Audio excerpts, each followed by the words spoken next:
Hello my dear students, welcome back to Anjeev Singh academy. तो चलिए हम बात कर रहे हैं क्लास 12 इंफॉर्मेशन टेक्नोलॉजी के क्वेश्चन आंसर के बारे में। तो आज हम बात करेंगे टॉपिक्स ऑपरेटर्स इन जावा। तो अभी पिछले दो वीडियो में मैंने आपको करीबन 75 क्वेश्चंस बता दिए हैं और आइए देखते हैं यहाँ भी अप्रॉक्स मोर देन 30 क्वेश्चंस मैंने कलेक्ट किए हैं। सबसे पहला क्वेश्चन आता है यहाँ पे, व्हाट आर ऑपरेटर्स? ऑपरेटर्स होते क्या हैं? Operators are the special symbol in a programming language that perform certain specific task that perform certain specific task on the operand. What do you mean by the arithmetic operator? देखो, arithmetic operators means the operators which perform the basic arithmetic operations like addition, subtraction, multiplication, division, remainder. These operators are known as the arithmetic operators. Explain the all types of arithmetic operators with suitable example. अब this questions I compiled in a total, but might be possible you will get the questions to only explain about the plus operator, minus operator, something. So now look at this arithmetic operators. There are first operator, that is the plus, and which is used for the addition of two numbers. Return the sum of the values of the operands. Like this, if integer a, integer b, and c is equal to a plus b, and it is asked you to system dot out println c, then what output you are getting? You are getting the output is 50.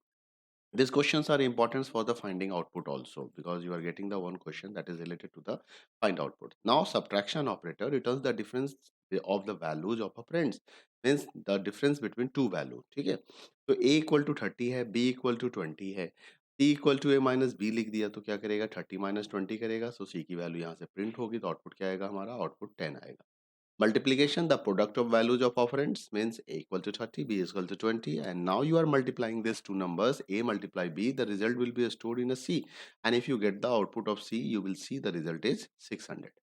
Division, that is return the quotient of the division of the values, 30 of a is equal to 30, b is equal to 20, a divide b.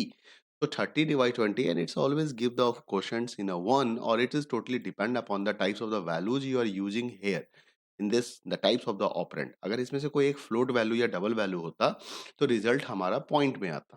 Clear? मान लो जैसे हम B को अगर float या double बना देते हैं, suppose अगर मैं इसको डबल बना देता, तो in that case it is going to show the result like 1 point something something something. Okay, 1.5 1.5 you will get here as a answer. तो इस चीज का ध्यान रखिएगा, ये जावा के अंदर होता है। Modulus operator, that is return the remainder value. This operator is called modulus operator. It's return the remainder of division of values of operands like this. अगर हम a को b से डिवाइड करेंगे यहाँ पे, तो रिमाइंडर क्या मिलेगा? जैसे क्वोशिएंट यहाँ पे आपको 1 मिला है, तो रिमाइंडर तो कुछ आया होगा, that is the 10. That is the 10. Now this is the very important operators here, because you will get the some questions that is based on the output. Increment operator, there are two types of the increment. One is called pre increment and second is called post increment. ठीक है, तो pre increment क्या करता है, first increase the value of operands by one and then use the value of operand of variable, means increase then use. In short if you want to know like this, अगर मैंने यहाँ पे लिखा है a equal to 30 और अब मैंने यहाँ पे लिखा b equal two plus plus a, तो क्या होगा, पहले ये a की वैल्यू को इंक्रीज कराएगा, तो अब a की वैल्यू बढ़ के क्या हो जाएगी, 31 हो जाएगी। a की वैल्यू बढ़ के क्या हो गई, 31 हो गई यहाँ पे। और वो नया वैल्यू जो a की वैल्यू 31 हुई है, वही वाली वैल्यू b को असाइन कर दी जाएगी। तो जब आप आउटपुट चेक करोगे कि a भी 31 है और b भी 31 है। आइए जरा से इसके दूसरे एग्जांपल्स को देखते हैं, तब शायद आप समझ पाए इन चीजों को कि पोस्ट इंक्रीमेंट क्या होता है। It will use the value of operand first and then it will increase the value of operand by 1, means use then increase. अब यहीं पे सेम एग्जांपल्स है, only the one difference is here I am writing a plus plus and here I have written plus plus a। तो now look at this what happened, यहाँ पे a की value 30 है, तो ये क्या कह रहा है, फर्स्ट यूज। तो यूज मतलब यूज क्या है, यूज है कि the value of a is going to be assign to the b, तो a की वैल्यू b को जाएगी, तो जाएगी तो b को क्या मिलेगा, b को मिलेगा 30। उसके बाद a की वैल्यू 1 से इंक्रीज कर जाएगी, तो इंक्रीज करेगी तो a की वैल्यू क्या हो जाएगी, 31। तो अब जब आउटपुट चेक करोगे तो a की वैल्यू 31 मिलेगा और b का वैल्यू 30 मिलेगा। तो इस चीज का ख्याल रखना है, इससे आउटपुट रिलेटेड क्वेश्चंस मैंने देखे हैं, आपके एग्जाम में पूछे जाते हैं। Decrement operator, same way. This is the minus minus. It is not plus plus. This is the typo mistake only. So post decrement में क्या होगा कि यहाँ पे first decrease than use होगा. First decrease than यूज होगा। ठीक है, जैसे यहाँ पे मैंने माइनस माइनस ए कर दिया, तो पहले ए की वैल्यू को माइनस माइनस किया जाएगा और तब ए की वैल्यू बी को दी जाएगी, यानी कि यहाँ पे ए 29 और बी भी 29 हो जाएगा हमारा। पोस्ट डिक्रीमेंट में क्या होता है कि फर्स्ट यूज देन डिक्रीज होगा, फर्स्ट यूज देन डिक्रीज होगा। तो यहाँ पे क्या हो गया, जैसे a माइनस माइनस करेंगे तो पहले a की वैल्यू b को 30 मिल जाएगी यहाँ पे, और फिर a की वैल्यू को 1 से कम कर दिया जाएगा, तो a तो 29 हो जाएगा और b हमारा 30 रहे। What do you mean by the relational operators? Relational operators are used for comparing two similar types of the values. It returns a boolean value either true or false. Means जब आप condition बनाते हैं, conditional expression लिखना चाहते हैं, तो you have to use the relational operator. Explain the all types of relational operator. अब relational operator में जो सबसे पहला operator है वो होता है हमारा single equal to. क्या आप जानते हैं इस operator को क्या कहते हैं? This is called assignment operator which assign a value to the variable. Which assign a value to the variable. लेकिन जब हम डबल इक्वल टू यूज करते हैं तो that is use for the comparison, कि it is going to check the both values, the two values are equal और not. If it is equal, then it is going to return you true value, otherwise it will return the false value. Like this, अगर मैं इस exam को देखूं class relational operator के अंदर में, मैंने a की वैल्यू 10 रखी है और b की वैल्यू 20 रखी है, और अगर मैं यहाँ पे a double equal to b लिख रहा हूँ तो ये हमें फॉल्स रिटर्न करेगा, लेकिन a डबल इक्वल टू 10 लिख रहा हूँ तो ये हमें ट्रू रिटर्न करेगा। क्यों? Because the value of a is 10 here and you are comparing 10 equal to 10, तो that is true. But here b is 20 and you are comparing a equal to b, यानी कि दैट इज फॉल्स। ठीक है। Not equal to returns the true if values of operands are not equal. False otherwise means it is going to just work opposite of the equal to sign.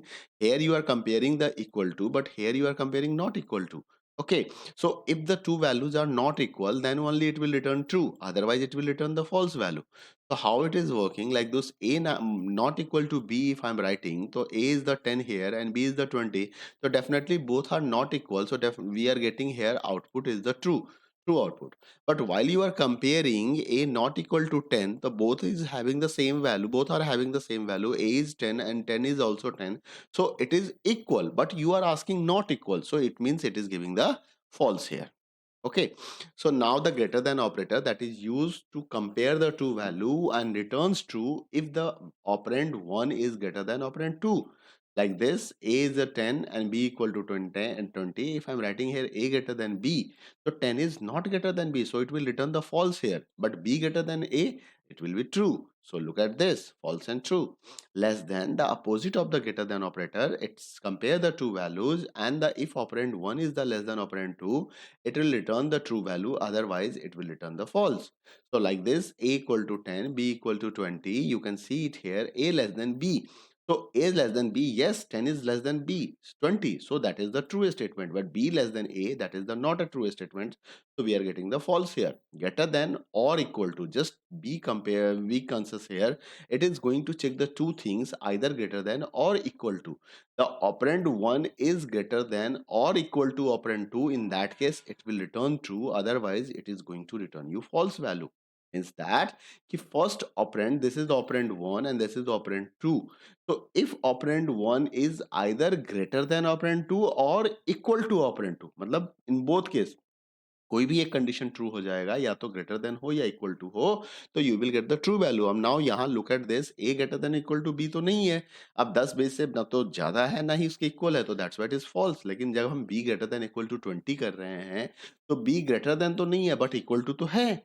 तो equal to है क्योंकि value of b is also 20 and you are comparing here 20 only, so that's why we are getting here true. In the same way, you can check the less than equal to, that is used to returns true if the values of operand 1 is less than or equal to the operand 2. Otherwise, it will return the false. So look at this, a equal to 10, b equal to 20, a less than equal to b means if first value is less than second value or equal to second value, in that case it will return the true, and b less than equal to 20. So both statements are true here, true and true. Here a is smaller than b and here b is equal to 20. Now, what is the assignment operator? Assignment operator is used to assign a value to the variable. So this is the variable and now equal to the value. If you want to give any value to the any variable, you have to use this assignment operator. It is not mandatory that we will write here value only. You can write the expression also. So expression is also valid things here, like this x plus y, c is equal to, as examples we have written here in arithmetical operator. You can look at this. Okay, what do you have written here? A b is equal to minus minus 1. So minus minus a is the expression here. It is a expression here. Okay, so you can write anything there. What is, but in a left side, of the assignment operator, this is must be a variable. You can't write anything else or expression. You can't write x plus y equal to c, 5 plus 10 equal to a. You can't write, but you can write a equal to 5 plus 10. What is arithmetic assignment operator? It is the combination of two operators, arithmetic operator as well as assignment operator. So combination of arithmetic and assignment operators is called arithmetic assignment operator, like this: plus equal to, multiply equal to, minus equal to, divide equal to, modulus equal to. So what is the meaning of this? Is the simple assignments. Means if you want to assign a value to the variable, you have written here a equal to 10, b equal to 20, means a assignment 10, b assignment a, and you will check the value that is going to show you the same value. Plus equal to means it is going to perform the two tasks. First, it is going to add the value to the variable operand, and then it assign the new value to the same operand. Means first add the value of left side operand to the right side operand, and then assign the results to the left side operand. Means that if I'm writing here a equal to a plus b, a equal to a plus b, the same statements can be written with the help of arithmetic assignment operator: a plus equal to b, a plus equal to b, like this. Here a equal to 30, and I'm printing the value of a, it will be 30. But when I'm writing a plus equal to 20, what is the meaning of this? The first add the value of a with the 20, and then whatever the result, the same result is going to give to the a. So now you can look at here, it becomes here, sorry, it's become here 50. 30 plus 20 is equal to 50. Minus equal to, that is the subtract and assignment, the same thing. First subtract the value of left operand from the right operand, and then assign the result difference to the left side operand. A equal to a minus b, this can be written like this: a minus equal to b, a minus equal to b. So a equal to 30, a equal to 30, and if you write here a minus equal to b 20, it means you are going to subtract the 20 from the 30, and new value is going to give to the a here. So this will, you will get the output. Multiply and assignment. The multiply assignment, the same way, it is going to multiply the left side operand with the right side operand. Means this operations can be done like this: a multiply equal to b. So in this way you can do this. Okay, so यहाँ पे 30 multiply 20, a multiply equal to 20, it means 30 multiply 20, that is the 600. We are getting the 600. The initial, the value of a is 30, and next we are getting the 600. Divide an assignment operator. Divide values of the left side operand by the right side operand, and assign the results to the left side operand. Okay, so it is similar to the a equal to a minus b. This statement is equal to the a minus equal to b. A minus a, sorry, a divide equal to b. So here 30 divide equal to 20. It is just like this, and the new value will be given to the a. So if you divide the 30 by 20 and both are the integer value, definitely we are getting the quotient as a 1. But in case if you have written here 20.0, then definitely you are going to get the results like this, 1.5 something. Okay, clear है ये? चलो next question है, that is the modulus operator. That is the modulus operator. A divide value of the left side operand by the right side operand, and assign the result to the left side operand. It is just like this. We have to write here modulus operator, sorry. So this statement is equal to the a modulus equal to b. A modulus equal to b. So means divide the 30 by 20 and store the remainder value to the a. Store the remainder value to the a. So it will show the output like this way. Now, what is the logical operator? Logical operators are used for the manipulating or handling the logical values, that is true and false, like this. And logical and, if you have to write the multiple conditions, you want to check the multiple expressions, for that purpose we are using the logical operators, logical and logical or, as well as the logical not is there also. Always remember the priority. Always remember the priority of the and not and or. Whenever you are executing these operators, the not will be executed first, then and then or. So logical and, it will return the true if the value of both a and b are true. Otherwise it return the false value. Otherwise it return the false value. Okay, so now class logical operator, public static void main string args, int a equal to 10, b equal to 20, and if I'm writing here a greater than equal to a greater than b and b greater than a, it means what? If the both operand is going to give you the true value, this is true, and this one is also true, then the result one becomes the true here. Okay, but here, as I written here, false and true, because a greater than b is the false and b greater than is the true. So false and true is equal to false. So result one is the false, and here I have written a less than b and b greater than a. So a less than b, 10 is the less than 20. So this is the true result, and this is also the true result. So true and true is always true. Okay, so you can check the here output. This is a false and true. In the same way, you can use the or operator. There is a one difference between the logical or and logical and. Or can return true if any of the value of two expression is true. Otherwise it will return false. Means और जो है वो false तभी return करता है जब दोनों के दोनों condition फॉल्स होते हैं। जैसे ये भी कंडीशन फॉल्स हो और ये भी कंडीशन फॉल्स हो, तब तो आपको फॉल्स मिलेगा। लेकिन इसमें से कोई भी अगर ट्रू मिलेगा तो वो आपको ट्रू रिटर्न करेगा। जबकि यहाँ पे क्या होता है कि दोनों का दोनों कंडीशंस का ट्रू होना जरूरी है अगर आपको ट्रू रिजल्ट चाहिए, अदरवाइज ये आपको हमेशा फॉल्स देगा। जितने भी कंडीशन आपने लॉजिकल एंड से कंबाइन किए हैं वो सारे कंडीशन अगर ट्रू होंगे तभी ट्रू मिलेंगे, अदरवाइज फॉल्स मिलेंगे। Always remember this things. ठीक है, और मतलब अल्टरनेटिव होता है, एंड मतलब मैंडेटरी होता है। नॉट क्या करता है, it's return the opposite of the value. जो भी वैल्यू आपने दिया है उसका अपोजिट रिटर्न करेगा। जैसे मान लीजिए मैंने नॉट मतलब it returns true if the values are false. If the value is false, if the value is false, otherwise false otherwise। ठीक है, मतलब क्या है कि अगर कोई ट्रू वैल्यू है और आपने नॉट ट्रू बोला तो क्या मतलब हो गया, फॉल्स हो गया। और अगर कोई फॉल्स वैल्यू है और आपने नॉट फॉल्स बोला तो क्या मतलब हो गया, ट्रू वैल्यू हो गया। तो it is just like this only. जैसे फॉल्स और फॉल्स में क्या होता है, हमें फॉल्स मिलेगा, और नॉट फॉल्स कर दिया तो ट्रू आ गया। ट्रू और फॉल्स में हमें क्या मिलता, फॉल्स मिलता। ट्रू और फॉल्स में सॉरी ट्रू मिलेगा, और नॉट ट्रू कर दिया तो क्या मिला, हमें फॉल्स मिल गया। तो इस तरह से आप आउटपुट चेक कर सकते हैं। Which Java operator is used for the concatenation? So that is the plus only. So remember always कि plus operator जब आप arithmetic number यानी कि numbers के साथ use करते हैं तो it is work as a add operator, addition operator। लेकिन जब आप string और integer के साथ, मतलब एक operand जो है string होना चाहिए, तो जब आप string के साथ उसको use करोगे तो it is going to work as a concatenation operator। ठीक है, system dot out println में हम लोग यही use करते हैं। जैसे अब ये देखो, ये तो हमारा string है, यहाँ तक स्ट्रिंग है। अब आपने यहाँ पे प्लस लगा दिया, प्लस के बाद आपने रिजल्ट लिख दिया। हम ऐसे भी लिख सकते हैं इसको, ऐसे स्पेस देके। तो रिजल्ट क्या, हमारा एक बुलियन वैल्यू है। ये तो बुलियन वैल्यू है, जैसे देखो यहाँ पे बुलियन डाटा टाइप है ये। और यहाँ पे आपने इसको स्ट्रिंग बना रखा है, डबल कोट से आपने स्टार्ट किया तो स्ट्रिंग बना हुआ है ये। अब स्ट्रिंग के साथ आपने प्लस ऑपरेटर लगा दिया, तो ये क्या करेगा, कॉन्केटनेट करेगा। मतलब इस रिजल्ट की वैल्यू को लेके उसे स्ट्रिंग में कन्वर्ट करके इसके साथ ऐड करके एक फाइनल स्ट्रिंग कुछ ऐसा बना के देगा, और वही आपको आउटपुट में दिखाई देता है, वही आपके आउटपुट पे आ रहा होता है। Differentiate between divide and modulus operator, तो भी हमें पता है कि दोनों के दोनों है जो अर्थमेटिक ऑपरेटर की कैटेगरी में आते हैं। डिवीजन ऑपरेटर को डिवीजन ऑपरेटर कहते हैं क्योंकि ये रिटर्न द क्वोशिएंट वैल्यू, एक नंबर को दूसरे नंबर से जब डिवाइड करेंगे। मॉडुलस ऑपरेटर को हम मॉडुलस ऑपरेटर कहते हैं, और ये हमें रिमाइंडर वैल्यू रिटर्न करता है जब एक इंटीजर नंबर को दूसरे इंटीजर नंबर से डिवाइड करते हैं। Predict the output of the following. अब जैसे अब आप इन क्वेश्चंस को देखिए, ये क्वेश्चन बोर्ड एग्जाम में पूछे गए क्वेश्चंस हैं कि predict the output of the following expression of initial value x is 5। अब इसने लिखा प्लस प्लस x मल्टीप्लाई 2। अब आप देख सकते हो कि यहाँ पे इसने प्री इंक्रीमेंट ऑपरेटर का इस्तेमाल किया है एक एक्सप्रेशंस के अंदर में, और आपको उसको इवेलुएट करना है।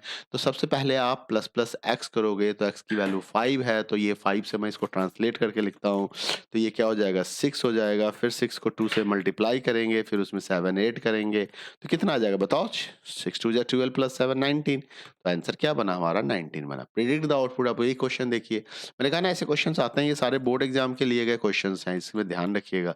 ऐसा नहीं कि ये मैंने बनाया है, ये बोर्ड एग्जाम से लिया है, मैंने उनके बेस पे लिया है। अब जैसे यहाँ पे लिखा हुआ है x equal to 9, k equal to 10, y equal to 10, ठीक है कोई बात नहीं है।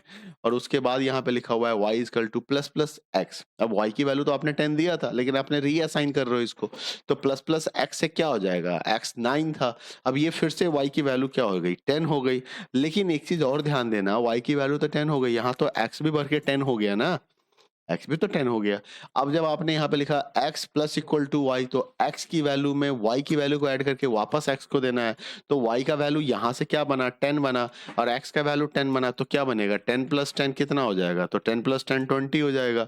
तो फाइनली जो एक्स की वैल्यू है, एक्स इक्वल टू क्या हो गया यहाँ से, एक्स इक्वल टू 20 हो गया यहाँ से।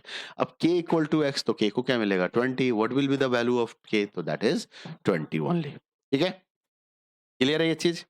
चलिए अब देखते हैं नेक्स्ट क्वेश्चंस को, क्वेश्चन नंबर 15 को देखते हैं। क्वेश्चन नंबर 15 की अगर बात करें, identify the type of the operator used here, जैसे अब A greater than equal to B.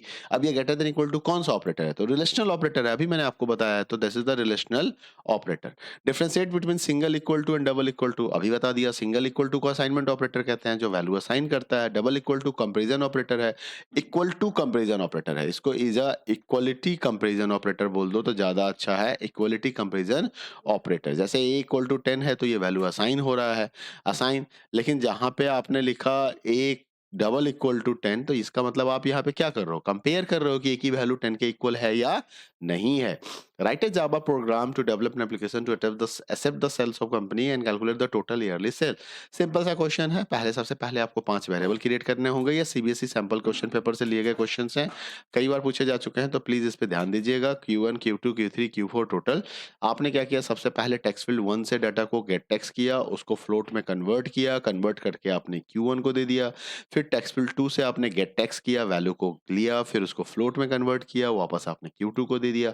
इस तरीके से टोटल 4 क्वार्टर की वैल्यू हमने तो फेच करके Q1 Q2 देंगे। अब अर्थमेटिकल ऑपरेटर का इस्तेमाल करेंगे, असाइनमेंट ऑपरेटर और अर्थमेटिक ऑपरेटर को यूज करके वैल्यू को टोटल कर दिया। टोटल करने के बाद टेक्स्ट फील्ड 5 में हमने उस वैल्यू को सेट कर दिया, टोटल को फ्लोट से स्ट्रिंग में कन्वर्ट करके। ठीक है, अगला क्वेश्चन पेपर भी आप, अगला क्वेश्चन भी सैंपल क्वेश्चन पेपर से लिया गया, सेम क्वेश्चन है प्रीवियस क्वेश्चन की तरह, बस जस्ट एक चीज चेंज हो गया कि यहाँ पे 5 सब्जेक्ट के मार्क्स को कैलकुलेट करके परसेंटेज बताने हैं। तो बड़ा सिंपल सा है, पहले आपने वेरिएबल डिक्लेयर किए, 5 वेरिएबल टोटल एंड परसेंटेज, फिर आपने डाटा को फेच कर लिया इस तरीके से, J text field 1 dot get text है ना, और उसके बाद आपने क्या करना है, इसका टोटल को ऐड कर देना है। ऐड करने के बाद अब इसको परसेंटेज करने के लिए क्या करते हैं, तो जो ऑब्टेन्ड मार्क्स होता है उसको मैक्सिमम मार्क्स से डिवाइड करके और 100 से मल्टीप्लाई कर दोगे तो आपका परसेंटेज आ जाएगा। फिर J text field 6 dot set text करके हम आउटपुट दिखा देंगे। एरिया ऑफ स्क्वायर के लिए मान लो कोई प्रोग्राम लिखना है, फंक्शन लिखना है, तो हमने एक फंक्शन लिख दिया, static double square area double side, और यहाँ पे रिटर्न साइड मल्टीप्लाई साइड कर दिया, तो बड़ा सिंपल सा प्रोग्राम हो गया। अगर आप चाहो तो इस तरीके से भी बना सकते हो इस क्वेश्चंस को, ऐसा कोई बहुत बड़ा तूफान नहीं है इसमें। मान लीजिए आपको ये समझ में नहीं आया है, तो आप इन सेम वे में write the program to calculate the area of square, तो आप इसको ना सेम वे बना सकते हो। आप इसका अल्टरनेटिव सॉल्यूशन मैं आपको दे रहा हूँ, तो यहाँ पे लिखो side equal to integer dot parse int, यहाँ पे लिख दो J text field 1 dot get text. हो गया ना, हो गया। और उसके बाद यहाँ पे एरिया, अब यहाँ पे एक काम करना पड़ेगा, मुझे इंट लिखना पड़ेगा, ठीक है, क्योंकि वेरिएबल डिक्लेयर करोगे ना पहले। अब या तो फिर एक काम करते हैं, इसको ना हम पहले ही लिख देते हैं, यहाँ पे एक लाइन लिख देते हैं, int side side comma area. हो गया, 2 वेरिएबल बना दिए। अब यहाँ पे क्या करेंगे, एरिया इक्वल टू क्या लिखेंगे, एरिया इक्वल टू लिखेंगे साइड मल्टीप्लाई साइड। हो गया, यहाँ पे सेमीकोलन लगाना मत भूलिएगा हर जगह पे, है ना। उसके बाद यहाँ पे क्या करना होगा, अब यहाँ पे ले लेते हैं J text field 2 dot set text, और इसके अंदर में हमें क्या करना है उसको, तो हमने इंटीजर डॉट पास किया था, तो यहाँ पे देखो आपको क्या किया था, फ्लोट डॉट टू स्ट्रिंग था, दूसरी तरह से इंटीजर डॉट टू स्ट्रिंग आप यूज कर सकते हो, इंटीजर डॉट टू स्ट्रिंग, और उसके अंदर में वैल्यू क्या है हमारा, एरिया डाल दो, वो हो गया, बात खत्म, कैलकुलेट हो गया। तो आप ऐसे भी बना सकते हो, जरूरी नहीं कि ऐसे ही बनाया जाए, इट इज नॉट मैंडेटरी, ठीक है, तो ऐसे सॉल्व कर सकते हो, आपके पास दोनों ही ऑप्शन है। If a equal to 20 b equal to 30, what will the value of a modulus b, तो ए मॉडुलस बी, तो 20 को 30 से डिवाइड करोगे तो रिमाइंडर 20 आ गया। कैसे आ गया, तो ये चीज ध्यान रखना है, जब फर्स्ट ऑपरेंड की वैल्यू सेकंड ऑपरेंड से स्मॉलर होती है तो वही वाली वैल्यू हमारी रिमाइंडर आ जाती है। रीजन क्या होता है कि 30 से अगर 20 को डिवाइड करोगे तो you are not able to divide, तो क्वेश्चन तो 0 हो जाएगा, तो 30 मल्टीप्लाई 0 क्या हो गया, 0 हो गया, और 20 माइनस 0 क्या आ गया, 20 आ गया। ठीक है? तो नेक्स्ट पार्ट में मैं आगे के वीडियो क्वेश्चंस बताऊँगा क्योंकि वीडियो लंबा होता जा रहा है, मैं ज़्यादा लंबा नहीं बनाना चाहता हूँ। तो मिलते हैं अगले वीडियो में, तब तक अपना ख्याल रखिएगा। वीडियो पसंद आए तो लाइक करें, चैनल सब्सक्राइब नहीं किया तो सब्सक्राइब करें, वीडियो को शेयर करना बिल्कुल ना भूलें। Thank you, bye bye, take care.